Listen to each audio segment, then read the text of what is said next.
Bonsoir tout le monde. Ça Nous sommes vraiment heureux de vous accueillir ce soir à notre séance d'information sur le Settlement Scheme. Nous allons parler des démarches à accomplir pour les ressortissants européens et leurs familles pour qu'ils puissent continuer à rester au Royaume-Uni après la période de transition. Veuillez prendre note que cette séance sera enregistrée. Nous sommes en train d'enregistrer la séance.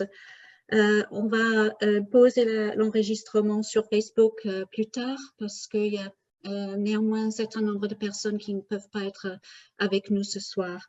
Alors, si vous ne voulez pas être visible sur Facebook ou sur l'enregistrement, vous avez la possibilité de couper votre caméra maintenant. Si vous voulez changer le nom sur votre écran, vous pouvez changer le nom maintenant. Cette séance est donc organisée par Settled avec la participation du Consulat de France à Londres et nous avons l'honneur d'avoir parmi nous ce soir Monsieur Guillaume Bazard, qui est le consul général à Londres, qui nous parlera des services offerts par le consulat général, par le consulat à Londres, et qui répondra à vos questions d'ordre administratif.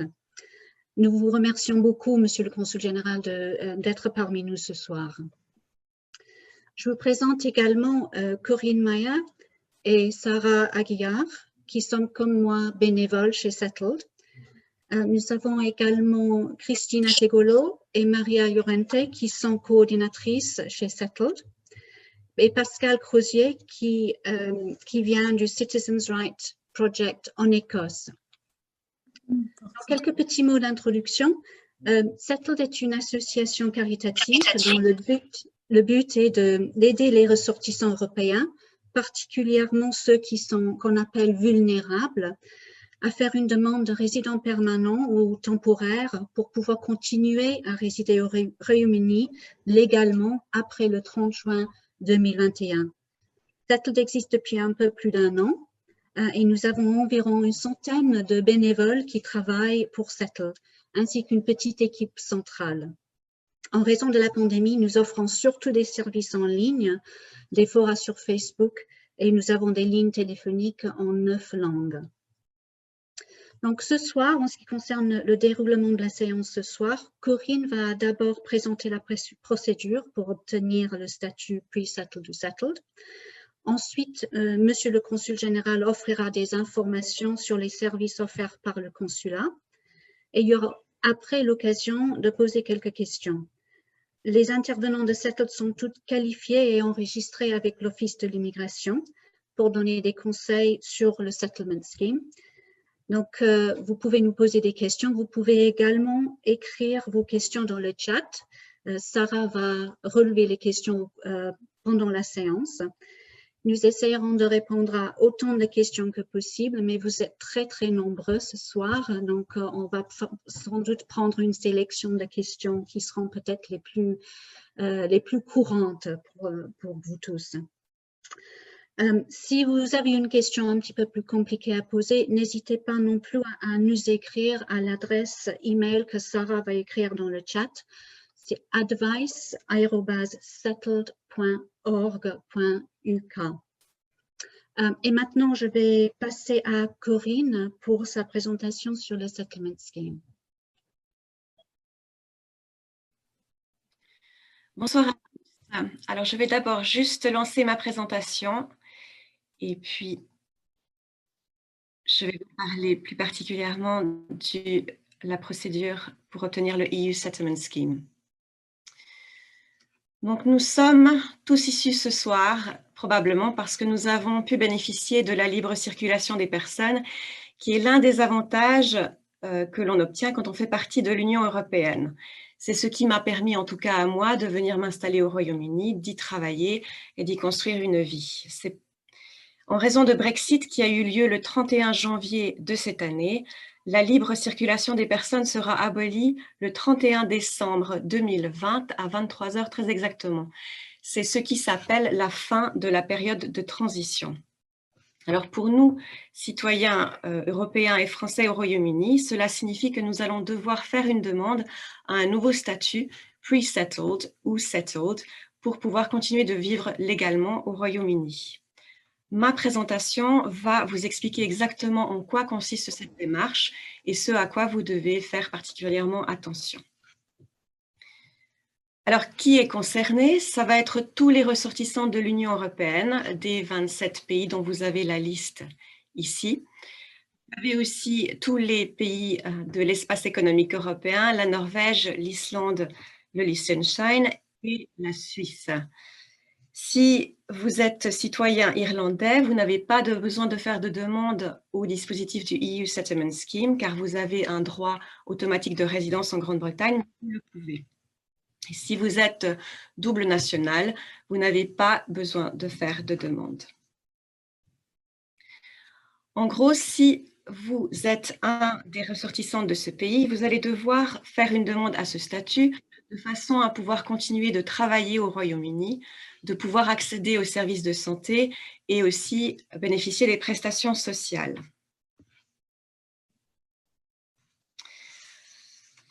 La demande est gratuite.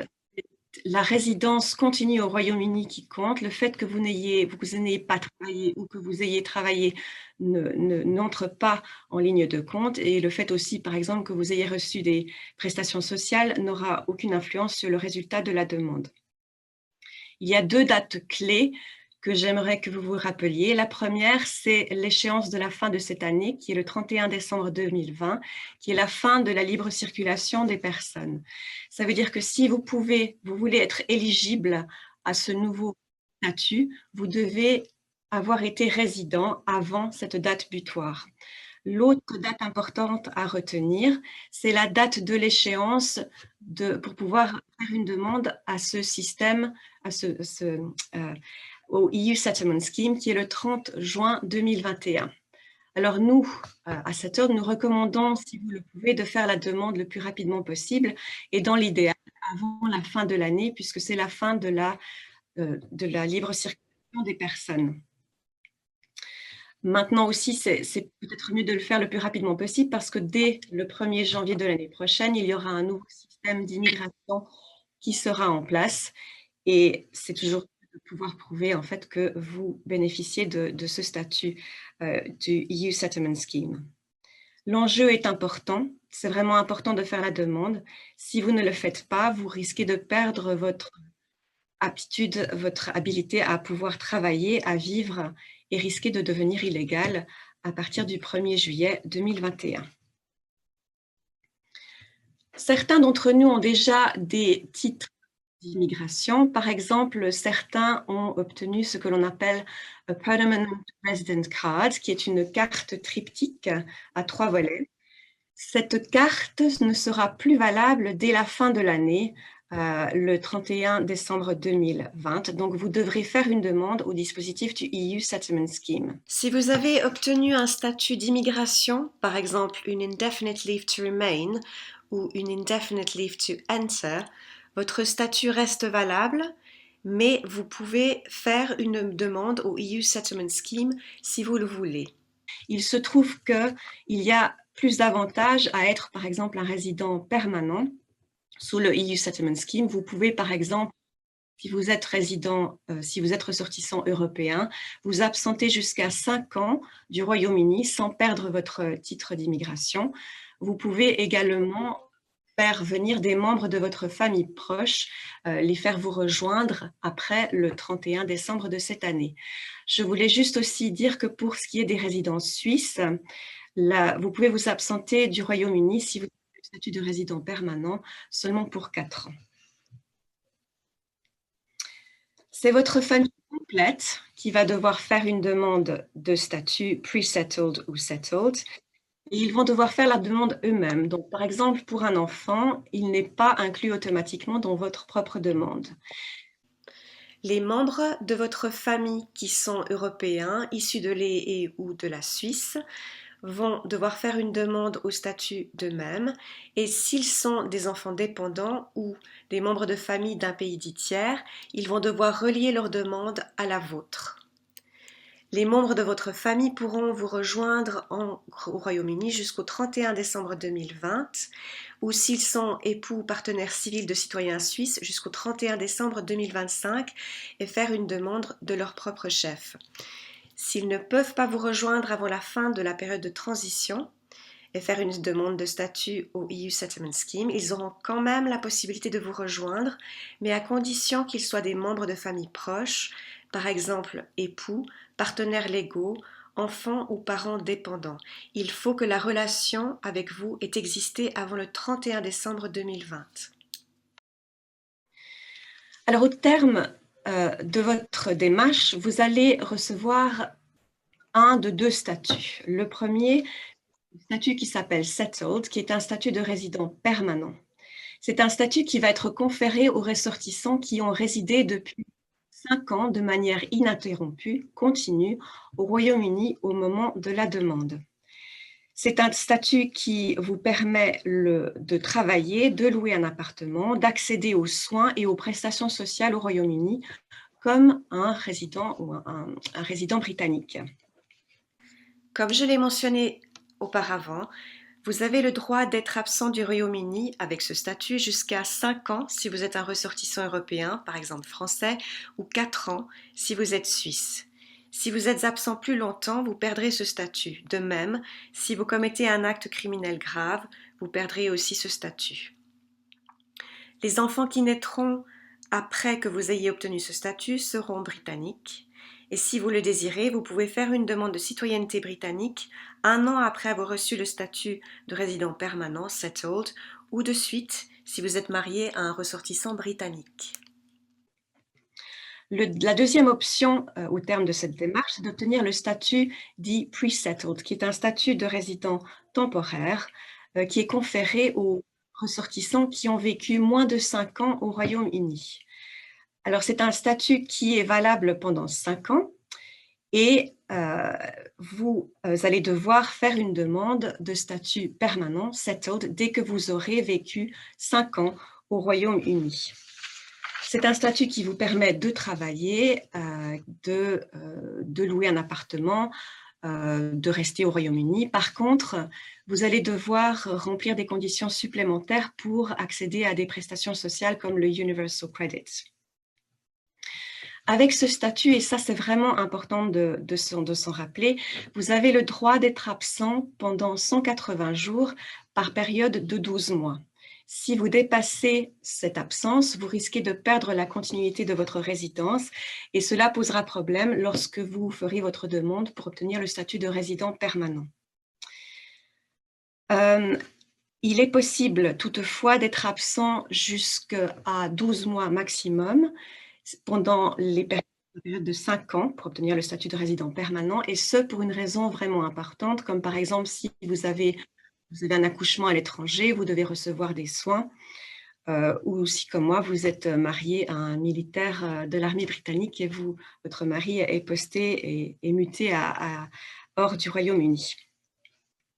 Alors, sur le site internet du ministère de l'Intérieur, le Home Office, il est noté que c'est un statut qui vous permet d'être absent du Royaume-Uni pendant 2 ans sans que vous le perdiez. Alors, c'est effectivement correct. Par contre, je veux vous mettre en garde contre cela parce que si vous ne voulez qu'avoir un statut de résident permanent, ok, c'est bien de le faire. Si, au contraire, vous visez un statut de résident, un résident temporaire, c'est bon, mais si vous visez un statut de résident permanent, ça risque de poser un gros problème puisque vous perdrez votre continuité de résidence au Royaume-Uni et ça veut dire que vous ne serez plus en mesure de faire une demande de statut permanent. Alors, comme j'ai beaucoup de questions par rapport au statut de résident permanent et de statut de résident temporaire et des absences qui sont autorisées, cette page en particulier illustre ce que vous pouvez faire. Donc là, si je prends l'exemple de Cécile, qui est une Française, elle est arrivée en Grande-Bretagne en avril 2017.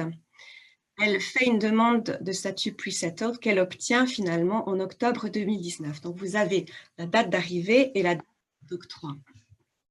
Elle a jusqu'en octobre 2024 pour faire sa demande de statut permanent. Par contre, elle pourra faire sa demande de statut permanent dès qu'elle a 5 ans de façon ininterrompue en Grande-Bretagne. Donc, pour elle, ça sera avril 2022. Si je reviens à les absences autorisées, les 180 jours que vous pouvez passer hors du Royaume-Uni par période de 12 mois, si on regarde l'exemple de Cécile, ça va être compté depuis la date d'arrivée, c'est-à-dire avril 2017 à avril 2018. Entre ces deux dates, elle pourra s'absenter pendant 180 jours. Et voilà, et après, ça recommence chaque année. C'est juste un point sur lequel on reçoit beaucoup de questions et je pense que ça vous permettra de comprendre un petit peu mieux. Alors, pour faire la demande en elle-même, vous avez besoin de 3 choses. Le premier, c'est un passeport ou une carte d'identité valable, dans l'idéal avec une puce biométrique, une adresse email et un numéro de téléphone portable. Vous n'avez pas besoin d'un numéro de National Insurance Number, qui est un numéro de sécurité sociale britannique, mais si vous en avez un, ça facilitera la demande puisque le gouvernement, le ministère de l'Intérieur pourra corroborer votre présence par le biais des différentes bases de données sur lesquelles ils ont vos informations. Il faut pour télécharger, en fait, vous allez devoir, tous les membres de votre famille vont devoir faire une demande. Et si, par exemple, vous avez un enfant, vous allez devoir faire une demande pour eux. Vous allez devoir démontrer la relation avec eux. Donc, par exemple, ajouter un certificat de naissance. Et vous allez aussi également ajouter, par exemple, pour un membre de votre famille proche, votre époux, s'il vient d'un pays dit tiers, il va devoir prouver sa relation avec vous. Donc, par exemple, ajouter un certificat de mariage. Ils vont devoir tous les deux relier leur demande à la vôtre. La façon la plus simple de commencer sa demande, c'est de télécharger une application qui s'appelle EU Exit ID Document Check. Alors, pour pouvoir scanner votre passeport, il va falloir que votre document ait une puce biométrique, mais aussi simplement pour télécharger l'application, il faut que vous ayez un téléphone Android ou un téléphone portable qui soit iPhone 7 ou plus. L'application, une fois que vous l'avez téléchargée, vous permettra de scanner votre document dans la mesure où il a une puce biométrique et aussi de scanner votre visage, ce qui vous permettra de prouver votre identité. Vous pourrez ensuite continuer votre demande en ligne sur votre téléphone ou bien sur l'ordinateur. Que faut-il faire si vous n'avez pas le bon téléphone? Ça avait été mon cas. Ce que j'avais fait, c'est que j'avais demandé à mon employeur si je pouvais télécharger l'application sur mon téléphone de travail, ce qui m'a permis d'éviter d'envoyer mes documents parce que je n'étais pas confortable avec cette option.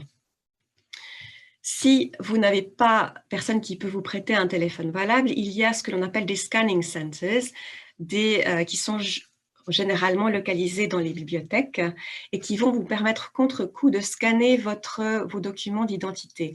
Alors, ils peuvent le faire uniquement si vos documents sont biométriques. Le petit problème, c'est que pour l'instant, comme il y a une pandémie et que nous allons avoir un confinement très rapidement, par exemple jeudi, si je me souviens bien, c'est possible que probablement les bibliothèques vont être fermées, donc cette option n'existera plus. Si vous n'avez pas de document biométrique, la seule option va être d'envoyer par courrier recommandé vos documents d'identité au Home Office, au ministère de l'Intérieur. Alors, si vous avez des problèmes pour utiliser un ordinateur ou que vous n'avez pas l'habitude d'utiliser des outils électroniques, il y a un service qui s'appelle Digital Assist Service, qui sont généralement localisés à nouveau dans les bibliothèques et qui pourront vous aider. Là encore, je pense que ça vaut la peine de vérifier si le service sera encore ouvert en raison du confinement. L'autre chose que j'aimerais vous rappeler aussi, c'est qu'ils ne peuvent aider que pour vos soucis technologiques. Ils ne vont pas pouvoir vous donner de conseils d'immigration. Alors, après que vous ayez prouvé votre identité, on va aussi vous demander si vous avez des antécédents judiciaires. Vous allez devoir déclarer tous les actes criminels majeurs, par exemple, qui ont conduit à une condamnation d'au moins d'1 année. Il faut absolument les déclarer, il faut être honnête. Si, par exemple, vous avez simplement eu des amendes parce que vous vous êtes mal parqué ou que vous avez roulé trop vite, ça, vous n'avez pas vraiment besoin de le déclarer.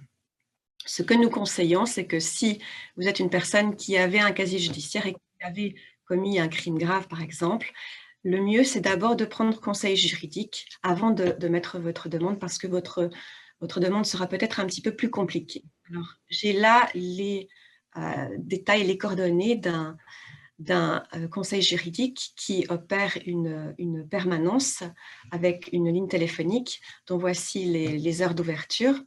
Et l'autre association qui en général peut aider pour ce type de demande, c'est simplement votre Citizens Advice local. Vous pouvez obtenir les informations si vous regardez sur Internet.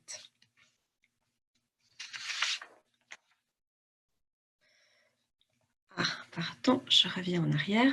Alors parfois, surtout si vous n'avez pas de National Insurance Number, et c'est le cas, je crois, actuellement en raison de la pandémie, ce n'est pas possible d'en avoir un. Donc si vous n'avez pas de National Insurance Number et que le gouvernement, par exemple, n'arrive pas à corroborer votre information de résidence sur les bases de données qu'il possède, vous allez peut-être recevoir un email qui vous demandera des informations supplémentaires, des justificatifs supplémentaires. Ma recommandation, c'est qu'une fois que vous avez fait votre demande, vérifiez toujours votre adresse email, y compris votre poubelle, au cas où vous recevez un de ces emails qui demande plus d'informations. Vous êtes en mesure, vous pouvez charger jusqu'à 10 documents sur l'application, donc 10 justificatifs. Comme il y a une limite sur le nombre de documents que vous pouvez charger sur l'application, ce que nous conseillons, c'est que vous devriez charger des documents qui prouvent votre présence sur le sol du Royaume-Uni pour une longue période. Donc, par exemple, des relevés bancaires d'une année ou bien des factures de council tax d'une année aussi. J'ai, par exemple, ici fait une liste des documents supplémentaires que vous pouvez envoyer. L'un des points auxquels vous devriez faire attention quand vous le faites, c'est que vous assurez justement que le nom qui figure sur le justificatif que vous envoyez correspond à celui qui est sur votre passeport ou document d'identité que vous utilisez, ainsi que celui sur la demande que vous faites. Si vous ne pouvez pas charger ces documents, que vous en avez trop, vous avez besoin de plus de documents parce que vous n'avez pas de documents annuels, vous pouvez bien entendu aussi les envoyer par la poste. Lorsque vous faites votre demande, on vous demande à la fin, on vous dit à la fin à quel statut vous pouvez prétendre. Alors si par exemple on pense que vous avez plutôt un statut pre-settled ou vous avez une éligibilité au statut settled. À ce moment-là, si vous pensez qu'il y a une erreur, si vous pensez que en fait vous êtes là depuis plus longtemps et que vous devriez avoir un statut settled, vous avez l'opportunité de contester directement pendant que vous faites la demande et de charger un justificatif ou des justificatifs qui pourront corroborer votre contestation. Donc ça, c'était vraiment la manière la plus facile de contester. À partir de là, quand vous recevez votre réponse à votre demande qui parvient par email, si vous n'êtes pas satisfait de ce que l'on vous offre, vous avez 3 options. La première, qui est la plus simple, c'est de soumettre une autre demande, ce que vous pourrez faire jusqu'au 30 juin 2021. Si vous pensez qu'il y a eu une erreur dans le traitement de votre demande, vous pouvez demander de faire une administrative review. Cela coûte 80 livres, mais ce sera remboursé par le Home Office, le ministère de l'Intérieur, si le recours est accepté. Il était aussi possible de faire un appel à la première chambre, ce qu'on appelle le First Tier Tribunal Appeal, pour toutes décisions qui ont été prises après le 31 janvier 2020 à 23 h. Alors, pour avoir un appel avec une audience, cela coûte 80 £, et si vous demandez, sans audience, pardon, et si vous demandez un appel avec audience, ça coûtera 180 £. Une fois que vous avez obtenu votre statut, c'est un statut en ligne, malheureusement seulement, vous allez devoir vous assurer que vous gardez toujours les informations à jour. Donc, par exemple, ça va être tout ce qui est votre numéro de téléphone en particulier, votre adresse email, mais aussi votre passeport quand vous le renouvelez. Vous pouvez accéder à votre statut en ligne sur le site internet du ministère de l'Intérieur si vous entrez votre date de naissance, l'email que vous avez utilisé pour faire votre demande, ainsi que le numéro du document d'identité que vous avez utilisé pour faire votre demande. Donc, c'est vraiment important de garder précieusement ce numéro puisque vous en aurez besoin pour accéder à votre statut. Alors, moi, j'en ai fait une copie, je l'ai scanné, je l'ai imprimé parce que je dois renouveler mon passeport l'année prochaine et je sais que je vais devoir le renvoyer à ce moment-là. L'autre point important, mon autre conseil, c'est que si vous avez reçu le statut Settled, assurez-vous que vous gardez tous vos justificatifs de présence et d'absence. Vous savez que vous n'avez le droit de vous absenter que pendant 180 jours par période de 12 mois. Si vous gardez tous vos justificatifs, ça veut dire que ça va faciliter votre demande de statut de résident permanent. Comme je l'ai dit auparavant, vous n'allez pas avoir de preuves tangibles de votre statut. C'est un statut qui est purement numérique. Il n'y a pas de preuve physique. Les seuls qui ont une carte vont être les membres de votre famille qui sont issus de pays dits tiers, donc par exemple de la Colombie ou de l'Afrique du Sud. Alors, si vous devez justifier que vous avez un statut, par exemple, pour travailler ou pour louer un appartement, vous allez devoir, comme je l'ai expliqué, aller sur le site internet du ministère de l'Intérieur et vous pourrez obtenir un code d'accès que vous pourrez donner, par exemple, à un bailleur ou un employeur. Cela lui permettra de vérifier quel est votre statut, si vous avez le droit de travailler, etc., de louer un appartement. Ils ne pourront que consulter l'information qui est liée à votre statut, ils n'auront rien d'autre. Et le point que j'aimerais bien souligner, c'est que jusqu'au 30 juin 2021, vous pouvez utiliser votre passeport et votre carte d'identité pour ouvrir un compte bancaire, pour louer un logement, pour postuler pour un emploi. Il est en fait illégal d'un employeur ou d'un bailleur de vous demander preuve de votre statut obtenu par le biais du EU Settlement Scheme. J'ai rajouté une page pour les étudiants parce que c'est un sujet sur lequel on reçoit beaucoup de questions pour l'instant. Si vous êtes étudiant et que vous emménagez avant le 31 décembre de cette année, vous pourrez obtenir le statut Pre-Settled, ce qui vous permettra de bénéficier des taxes universitaires pour étudiants indigents, ce que l'on appelle en anglais le Home Student Fees, donc ce qui est un avantage certain. Si vous vous installez après le 31/12/2020, même si vous êtes inscrit à un cours qui a commencé en septembre de cette année, vous ne pourrez pas faire de demande au statut Pre-Settled. Vous devez utiliser l'autre route, la nouvelle route, qui est d'obtenir un visa d'étudiant qui vous coûtera 340 €, ainsi que payer une surcharge de santé pour immigrants qui vous coûtera 470 livres par année. Et bien entendu, vous n'aurez pas la garantie de pouvoir rester, avoir un statut de résident permanent au terme de votre séjour. Alors maintenant, nous recevons beaucoup de demandes d'aide, des questions toutes simples auxquelles nous pouvons répondre, mais il y a aussi des gens qui ont peut-être besoin d'une aide un petit peu pointue ou un petit peu plus compliquée, qui est offerte par des gens qui sont un peu plus qualifiés, peut-être même par des conseillers juridiques. Et c'est particulièrement le cas si vous n'avez pas de passeport ou de carte d'identité valable. Si vous avez, par exemple, vous êtes sans domicile fixe, donc vous n'avez pas de justificatif de résidence. Si vous avez des antécédents judiciaires en Grande-Bretagne ou ailleurs, si simplement vous avez des problèmes à comprendre le formulaire parce que vous ne parlez pas bien anglais, il y a de l'aide qui est à portée de main. Le ministère de l'Intérieur finance plusieurs organisations dont nous faisons partie pour aider justement ces personnes qui ont besoin de plus d'aide. Et si vous nous contactez, nous pourrons vous référer aux personnes qui pourront vous aider. Donc là, j'ai mis des informations sur notre site internet, notre adresse email et nous avons aussi un forum Facebook en français. Je vous invite à nous rejoindre. Nous avons à peu près une centaine de personnes. Nous venons de le commencer en fait depuis 2 semaines. Alors là encore, quelques informations utiles. Par exemple, vous avez le lien pour trouver les scanning centers. Si vous n'avez pas le téléphone qui convient et vous avez besoin de scanner vos documents qui sont biométriques, le seul point, le bémol que je dirais, c'est que bien entendu, il risque d'être fermé en raison de la pandémie. Et vous avez aussi une liste d'agents d'immigration accrédités. Alors, juste pour terminer, nous avons la chance d'avoir Pascal qui vient d'Écosse et qui fait partie du Citizens Rights Project. Elle nous a fait 2 pages pour vous informer sur le type de service dont vous pouvez bénéficier en Écosse. Nous avons, par exemple, la même chose que nous offrons en fait des séances d'information pour citoyens, un soutien en ligne par téléphone, ainsi qu'un réseau de volontaires comme nous qui peuvent vous aider en particulier à faire votre demande, ainsi qu'un site internet qui est très complet, qui contient à la fois des vidéos pour vous expliquer comment faire votre demande, et puis aussi des dépliants, etc., qui vous disent quels sont vos droits selon le statut que vous avez obtenu. Donc voilà, moi je crois que j'ai mis là toutes les informations que je voulais vous offrir.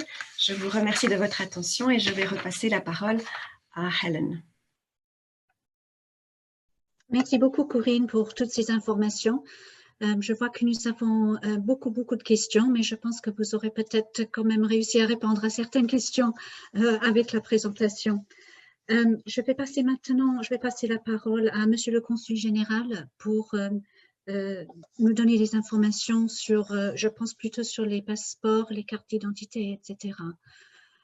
Corinne, est-ce que tu peux couper ta présentation là? Voilà, merci.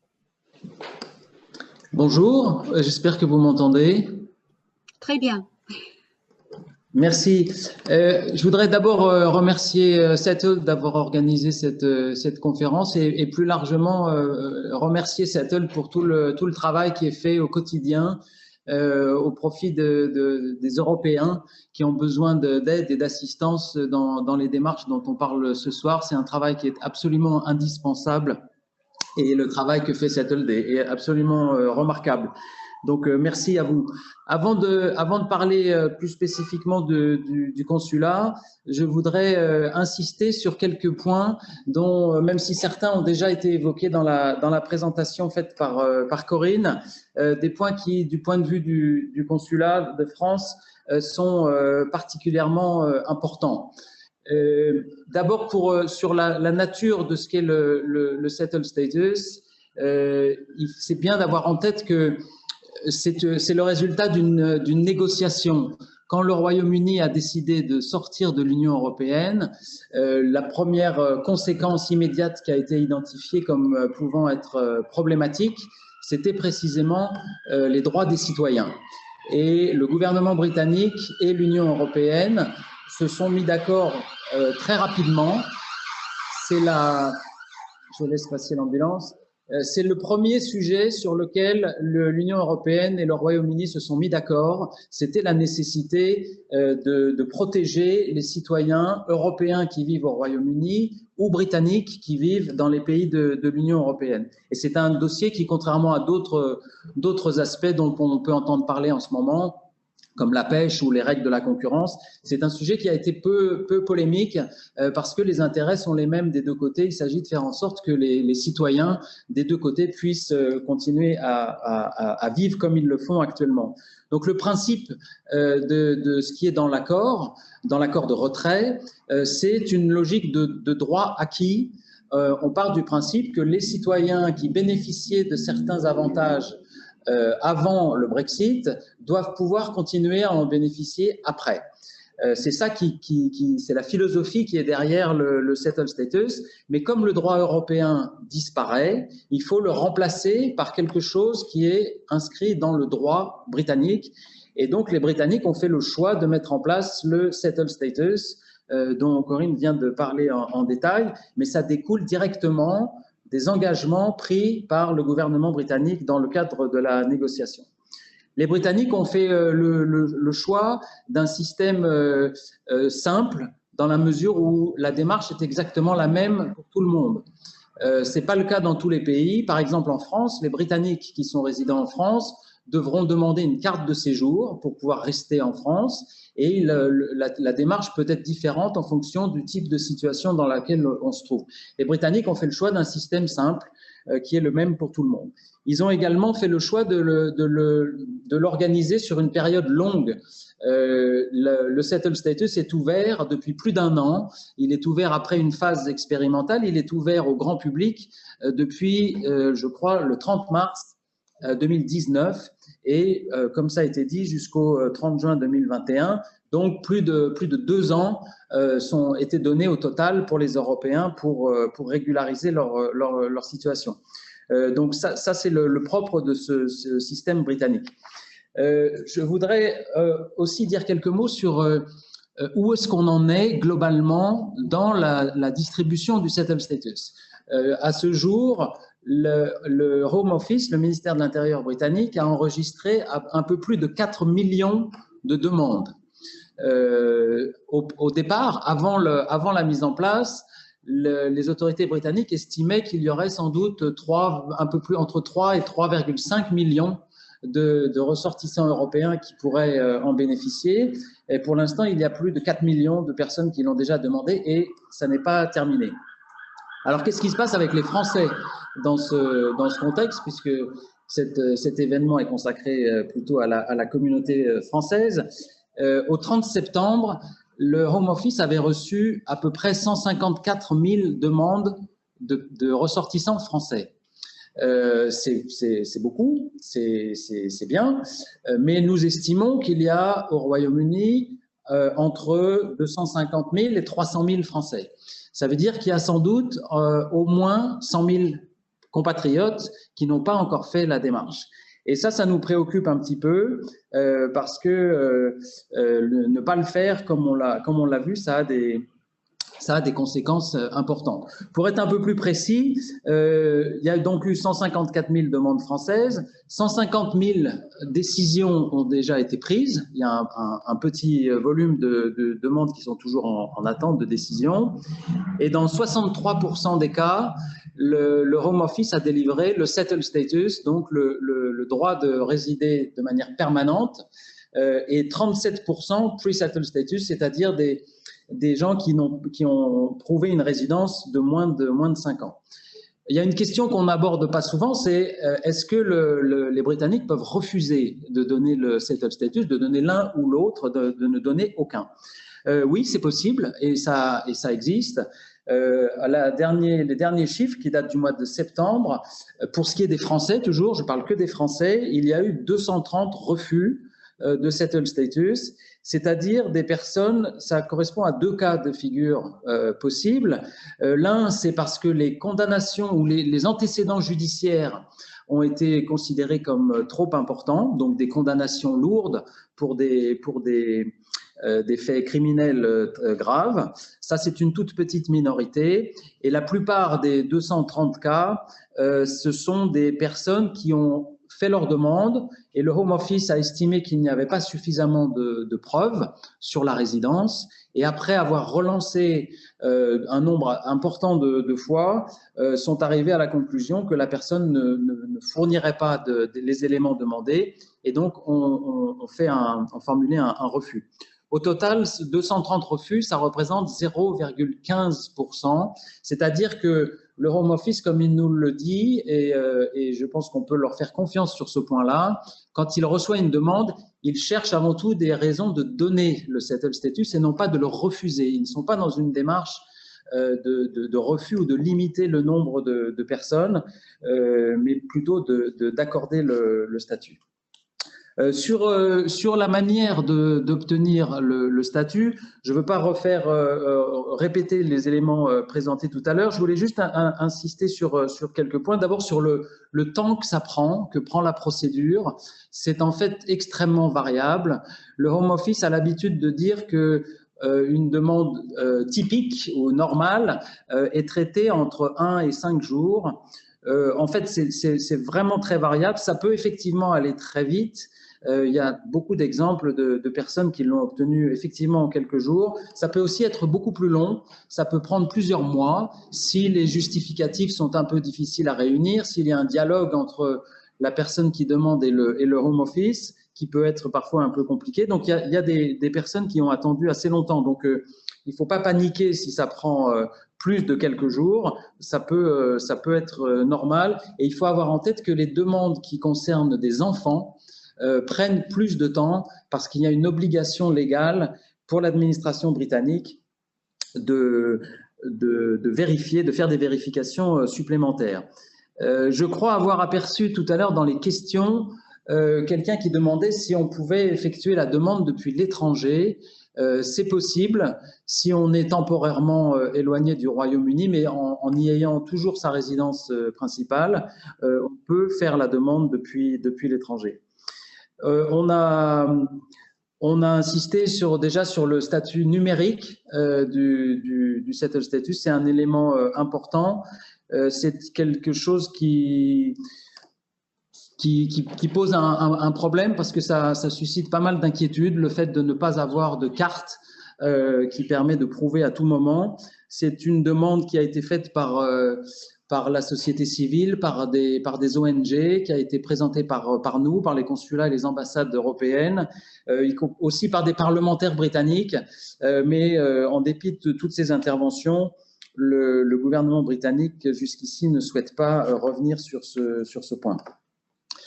Un autre élément important, c'est le caractère obligatoire. Je crois qu'il faut être particulièrement clair parce qu'il m'arrive encore de rencontrer des Français qui sont un peu hésitants, qui se demandent si vraiment c'est nécessaire, des gens qui habitent ici depuis longtemps et qui considèrent qu'ils ont contribué par leur présence à la richesse de l'économie britannique, ils ont parfois fondé une famille ici et ils voient mal pourquoi ils devraient demander un statut. Il faut être très clair, c'est absolument indispensable. La seule exception vraiment absolue, c'est si on a la nationalité britannique. Si on n'a pas la nationalité britannique, il y a un autre cas qui est très particulier. Je crois qu'il y a une question également que j'ai aperçue sur le sujet, c'est celle des travailleurs frontaliers. Les travailleurs frontaliers ne sont pas éligibles, c'est-à-dire quelqu'un qui vit en France, par exemple, et qui vient au Royaume-Uni pour travailler régulièrement, donc toutes les semaines. Donc là, ils ne sont pas éligibles au settled status, mais il sera mis en place à partir de janvier ce qu'ils appellent un Frontier Worker Permit, qui sera un document particulier qui permettra aux travailleurs frontaliers de continuer à vivre comme ils le font. Mais il faut avoir bien en tête que si on doit avoir le settled status et qu'on ne l'a pas, on se heurtera à un moment ou à un autre à des vraies difficultés qui ne seront pas forcément, ça ne veut pas dire que du jour au lendemain, le 1er juillet 2021, on recevra un courrier disant qu'on va prier de quitter le territoire, mais petit à petit, il y aura des choses qui deviendront plus compliquées au fur et à mesure que les contrôles se mettront en place. Et dans le pire des cas, on se trouvera en situation illégale. Donc la question n'est pas du tout de savoir s'il faut faire la demande ou s'il ne faut pas la faire. La question est de savoir quand on fait la demande. Et c'est un point qui a été évoqué aussi par Corinne tout à l'heure. Le délai légal, c'est le 30 juin. Mais la recommandation très forte, c'est celle de Settled qui a été présentée tout à l'heure, mais c'est aussi la recommandation du consulat de France, c'est de faire la demande le plus vite possible et dans toute la mesure du possible avant le 31 décembre 2020. Pourquoi ? Parce qu'à partir de 2021, le droit européen ne s'applique plus du tout au Royaume-Uni, donc jusqu'ici, en tant que ressortissant européen, on est d'une certaine manière protégé par le droit européen. À partir du 1er janvier, ça, c'est terminé. Il n'y a plus que le droit britannique qui s'applique. D'autre part, il y a des dispositions nouvelles qui vont intervenir pour les Français ou les autres Européens qui arriveront après le 1er janvier. Et ceux qui arriveront après le 1er janvier n'auront pas les mêmes droits que vous qui êtes résident ici déjà depuis 3 mois, 6 mois, 1 an ou 25 ans. Et il va y avoir un petit souci de distinction entre des Français nouveaux et des Français anciens. Et pour éviter les situations un peu confuses qui pourraient en ressortir, le meilleur moyen, c'est d'avoir demandé et si possible obtenu le settled status avant. Il y a un autre élément qui est important et on nous pose assez souvent des questions sur le sujet, c'est la question de la circulation entre la France et le Royaume-Uni. Vous avez peut-être entendu que le gouvernement britannique a décidé qu'à partir d'octobre 2021, on ne pourra plus entrer au Royaume-Uni avec une carte d'identité, il faudra être titulaire d'un passeport. Ça s'applique à tous les Européens qui voudront venir au Royaume-Uni après, qui ne sont pas résidents au 31 décembre. C'est-à-dire que les Français qui peuvent prétendre au settled status, eux, ils pourront utiliser leur carte d'identité jusqu'en 2025. Donc, il y a une différence, encore une fois, entre les Européens installés au Royaume-Uni avant le 31 décembre et ceux qui arriveraient après. Donc, l'année 2021 va voir apparaître des différences de statut, aussi bien pour la circulation que pour le droit à s'installer, à résider ici, à travailler ou à accéder à des prestations sociales. Et même si le gouvernement l'a dit, et ça a été indiqué dans la présentation tout à l'heure, c'est extrêmement important, le gouvernement britannique a indiqué qu'il n'y aurait pas de contrôle dans les 6 premiers mois de 2021 et que, en principe, il suffira de présenter une carte d'identité ou un passeport européen pour pouvoir faire la preuve de son droit à travailler, à s'installer ici, à étudier ou à bénéficier de prestations sociales.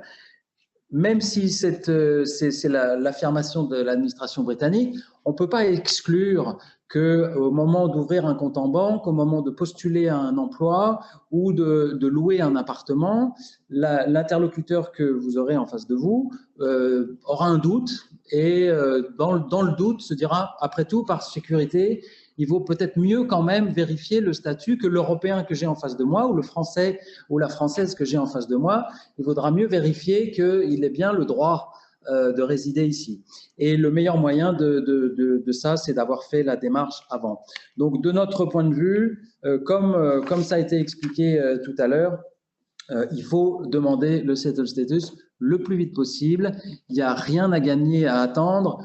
La seule situation dans laquelle on peut considérer qu'il y a un intérêt à attendre, c'est si, par exemple, vous êtes au Royaume-Uni depuis 4 ans et 9 mois, c'est un peu bête de demander le pre-settled status et 3 mois après, de pouvoir faire la demande de settled status. Donc, si c'est une question de semaines ou de quelques mois, vous pouvez attendre d'avoir les 5 ans révolus. Mais sinon, encore une fois, il n'y a pas grand-chose à gagner à attendre. Et au contraire, il risque d'y avoir des situations un peu de confusion et mieux vaut les éviter. Alors, venons-en au consulat de France. Quel est notre rôle dans tout ça? Le premier principe qui est important d'avoir à l'esprit, c'est que la démarche de settled status, elle est entre vous et l'administration britannique. Le consulat n'est pas un acteur de cette décision, n'est ni un acteur ni un intermédiaire entre vous et l'administration britannique. Donc, c'est bien auprès du Home Office, en ligne, que se fait la démarche. Cela dit, ça ne veut pas dire qu'on n'a pas de rôle. Notre premier rôle, c'est de faire remonter vers l'administration britannique les difficultés qui sont rencontrées. Nous avons, pas exclusivement en tant que Français, mais en tant que représentation européenne, nous avons des réunions tous les mois avec le Home Office pour parler avec eux des difficultés rencontrées ou des craintes que nous avons, des inquiétudes, des préoccupations qui nous sont signalées. Et donc, on a un premier rôle qui est un rôle de lobbying auprès de l'administration britannique. Comme je vous le disais tout à l'heure, par exemple, l'un des sujets qu'on a souvent abordé avec eux, c'est la question de la preuve physique. Ce n'est pas le sujet sur lequel on a eu le plus de succès, je dois dire, mais on évoque d'autres sujets avec eux au fur et à mesure que des difficultés peuvent apparaître. L'autre chose, évidemment, que fait le consulat, c'est de diffuser de l'information. Donc, je vous invite à regarder régulièrement le site Internet du consulat. Nous avons une rubrique spécifique sur le Brexit avec un volume important d'informations qu'on met à jour régulièrement. Évidemment, ce n'est pas la seule source d'informations. Settled en a mentionné quelques-unes. J'y ajouterai le site internet de la délégation de l'Union européenne, avec notamment une rubrique particulière qui s'appelle EU Rights, qui est très utile avec des informations pratiques, en particulier sur comment obtenir de l'assistance si on en a besoin. Autre sujet, évidemment, notre rôle peut-être principal, c'est que nous délivrons des passeports et des cartes d'identité. Et nous avons une demande évidemment très importante. L'année, pour vous donner une indication, l'année 2019, qui était la dernière année, je dirais, normale, sans crise sanitaire, en 2019, le consulat de France à Londres a délivré 41 000 passeports et cartes d'identité. Donc c'est une activité importante pour nous. Elle a été évidemment perturbée par la crise du Covid. Il y a eu une période pendant le premier confinement où nous avons limité notre activité aux situations d'urgence. Mais actuellement, le consulat est ouvert, exclusivement sur rendez-vous pour des raisons évidentes liées à la crise sanitaire. Donc, on peut prendre rendez-vous. L'application de prise de rendez-vous sur notre site internet est parfois un peu saturée. Il faut parfois faire preuve de patience parce que la demande est très forte. Actuellement, nous recevons à peu près entre 500-600 personnes par semaine au consulat en rendez-vous, soit pour venir déposer une demande, soit pour venir retirer un passeport. Si au moment, la première fois, vous cherchez à obtenir un rendez-vous, vous ne voyez pas de créneau libre apparaître, il ne faut pas désespérer. En fonction des disponibilités, on réinjecte des rendez-vous, des créneaux de rendez-vous régulièrement, quasiment quotidiennement, et donc il faut pas hésiter à essayer plusieurs fois et on finit par y arriver. Si vous êtes dans une situation d'urgence ou une situation particulière, je pense en particulier aux gens qui ne sont pas à Londres, qui ont besoin de se déplacer et qui ont évidemment des possibilités limitées, n'hésitez pas à écrire. Il y a une adresse générique, une adresse mail générique sur le site et on essaiera de prendre votre cas particulier en considération. Autre situation, si véritablement vous avez dans la très grande majorité des cas, la démarche se passe bien avec le home office, sans difficulté particulière. Si on a une difficulté technique, l'assistance qui est proposée par le home office fonctionne dans l'ensemble assez bien. Si vous êtes dans une situation qui ne se débloque pas pour une raison de principe ou pour une raison d'incompréhension, vous pouvez aussi nous soumettre votre situation sur l'adresse générique du consulat et on verra de quelle manière on peut éventuellement vous assister. J'ajoute que nous avons également des consuls honoraires répartis un peu partout sur le territoire britannique. Alors, ils ne sont pas en mesure de recevoir des demandes de passeport, mais ils peuvent vous donner des conseils, ils peuvent aussi diffuser de l'information ou répercuter votre situation vers nous si cette situation est compliquée. La liste complète de nos consuls honoraires et de leurs coordonnées est aussi en ligne sur le site du consulat. Qu'ajouter d'autre? Peut-être simplement quelques mots de conclusion avant de prendre les questions que vous pouvez avoir. Il faut vraiment que les Français se décident, ceux qui ne sont pas encore convaincus, à faire cette démarche. Et ceux qui ont conscience de la nécessité et ceux qui ont déjà fait et obtenu le settled status, je crois qu'il y a un rôle pour chacun de s'interroger si tous ceux et celles qui connaissent